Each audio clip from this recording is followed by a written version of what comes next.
Lines of pensioners outside banks in Greece collecting limited funds. It's become a regular sight in the country since talks broke down with international creditors, forcing Athens to close banks to prevent them from collapsing.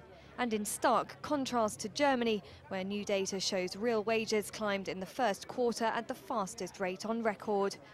A defiant Greek Prime Minister Alexis Tsipras has urged his countrymen to reject an international bailout deal in a referendum on Sunday. But France has been keen to push for a deal with Greece before the vote, which could decide the country's future in Europe. And President François Hollande's stance differs sharply from that of Germany. It is our duty to ensure Greece stays in the Eurozone. I think we must look for an agreement, for negotiation. But this requires that everybody be convinced of that. France is fighting for that. It does not want vetoes or roughness.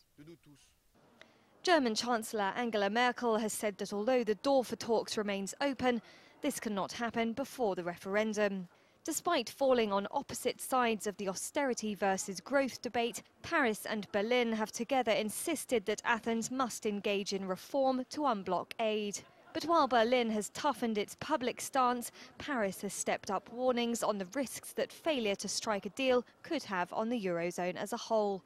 CCLA's James Bevan. France itself recognises that if Greece fails to stay the course, France may actually be next in line. Most people talk about the peripheral economies as being risky. I look at the economies of Italy and Spain and I see significant progress in change and reform. Not so with France, where there are big challenges in terms of budgets, but also in terms of working practices and long-term competitiveness. Hollande is under pressure from the left wing of his Socialist Party to show he's doing all he can to help Tsipras, while Merkel is wanting to play tough in front of her ruling Conservatives.